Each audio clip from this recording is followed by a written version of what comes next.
नमस्कार। कमर और जोड़ों का दर्द, मतलब कभी हल्की फुल्की अकड़न तो कभी ऐसा दर्द जो जाने का नाम ही नहीं लेता। ये तकलीफ हम में से कई लोगों की जिंदगी का एक हिस्सा सा बन गया है। पर सवाल ये है कि ये इतना आम क्यों है और इसे और बेहतर तरीके से कैसे समझा जा सकता है। तो चलिए आज इसी पर बात करते हैं। ये सवाल शायद बहुतों को परेशान करता होगा। सोचिए, जब सीढ़ियां चढ़ना मुश्किल लगे, बाजार से थोड़ा सा सामान लाना भी एक चुनौती बन जाए, या बस कुछ देर बैठना भी भारी पड़ने लगे, तब ये दर्द सिर्फ एक फिजिकल सेंसेशन नहीं रह जाता है ना। ये तो सीधा सीधा हमारी आज़ादी और हमारी लाइफ की क्वालिटी पर असर डालता है। तो ये जानकारी किसके लिए है? अगर कोई घंटों तक डेस्क पर बैठकर काम करता है, या जिनका काम भारी भरकम मेहनत वाला है, या फिर कोई किसी चोट से उभर रहा है, और हाँ, उनके लिए भी जो ये सोचते रहते हैं कि आखिर ये दर्द बार बार लौटकर क्यों आता है। मतलब, डॉक्टर के पास जाने से पहले अगर अपने दर्द को थोड़ा समझना है तो ये जानकारी वाकई काम आ सकती है। मकसद बस इतना है कि दर्द को बेहतर समझा जा सके, ताकि सही कदम उठाए जा सकें। तो चलिए इस जाने पहचाने दर्द की थोड़ी गहराई में चलते हैं। ये समझना जरूरी है कि ये सिर्फ एक एहसास नहीं है, इसके पीछे कई फिजिकल कारण होते हैं जिन्हें समझना बहुत जरूरी है। देखिए, सबसे पहली और जरूरी बात यह है कि कमर दर्द अपने आप में कोई बीमारी नहीं है, बल्कि ये किसी और प्रॉब्लम का एक सिम्टम, एक लक्षण है। दर्द ठीक ठीक कहाँ हो रहा है, कितना तेज है और कब होता है, ये सारी बातें आप कह सकते हैं सुराग की तरह हैं। यही सुराग सही इलाज की दिशा तय करने में मदद करते हैं। तो सवाल उठता है, आखिर ये दर्द होता क्यों है? क्या ये हमारी कुछ आदतों का नतीजा है, या फिर कोई अंदर की समस्या है? चलिए अब उन सबसे कॉमन वजहों पर नजर डालते हैं जो अक्सर इसके लिए जिम्मेदार होती हैं। आपको पता है, कई बार इसकी जड़ हमारी रोजमर्रा की आदतों में ही छिपी होती है, जैसे घंटों तक झुके हुए पोस्चर में बैठे रहना, या फिर अचानक से कोई भारी चीज गलत तरीके से उठा ली जिससे मसल्स में खिंचाव आ गया। और हाँ, कभी कभी रीढ़ की हड्डी से जुड़ी कोई अंदरूनी समस्या भी हो सकती है, जैसे डिस्क का घिस जाना।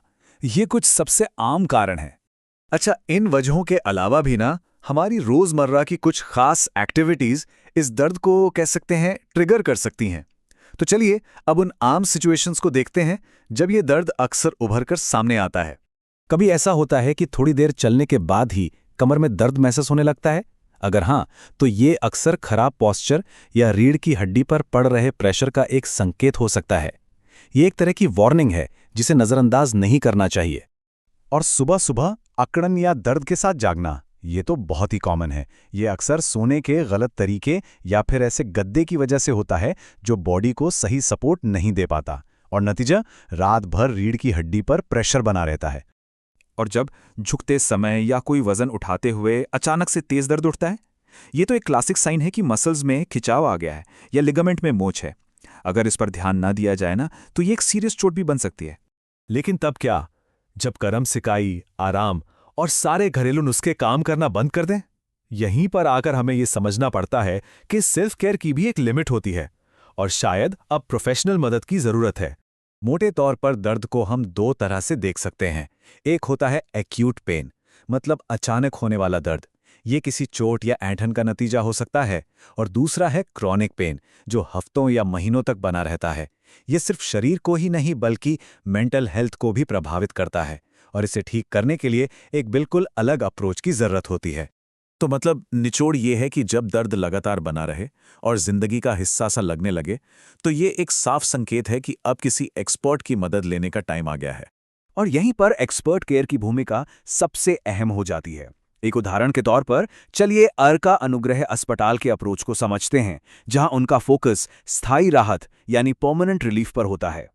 3 से ज्यादा साल का अनुभव, ये सिर्फ एक नंबर नहीं है। इसका मतलब है हजारों केस को समझना, इलाज की टेक्निक्स को समय के साथ बेहतर बनाना और मरीजों का भरोसा जीतना। ये एक लंबी विरासत है जो पूरी तरह से एक्सपर्टीज पर बनी है। उनका मिशन भी बिल्कुल साफ है, मॉडर्न मेडिकल ट्रीटमेंट को संवेदना के साथ जोड़ना। मतलब इलाज सिर्फ टेक्निकली एडवांस्ड और सटीक ही नहीं होता, बल्कि मरीज की इमोशनल जरूरतों का भी पूरा ध्यान रखा जाता है। जैसा कि हम देख सकते हैं, इनकी टीम में कई ऐसे सर्जन हैं जिन्हें दशकों का अनुभव है। ये जो कलेक्टिव एक्सपर्टीज है, ये सुनिश्चित करती है कि हर मरीज को उनकी खास जरूरत के हिसाब से सबसे अच्छी सलाह और देखभाल मिले। तो एक एक्सपर्ट की देखरेख में रिकवरी का रास्ता आखिर दिखता कैसा है? ये आमतौर पर एक बहुत ही क्लियर और स्ट्रक्चर्ड प्रोसेस होता है जो आपको दर्द मुक्त जिंदगी की ओर ले जाता है। ये प्रोसेस बहुत लॉजिकल तरीके से आगे बढ़ता है। सबसे पहले एक एक्सपर्ट आपके सिचुएशन को गहराई से जांचता है। इसके बाद सटीक डायग्नोसिस के जरिए दर्द की असली जड़ का पता लगाया जाता है और फिर आखिर में उसी डायग्नोसिस के आधार पर एक पर्सनलाइज्ड ट्रीटमेंट प्लान तैयार किया जाता है। तो आखिर में सवाल यही बचता है, क्या दर्द के साथ जीने की आदत को छोड़कर एक एक्टिव और आज़ाद जिंदगी की तरफ बढ़ने का समय आ गया है?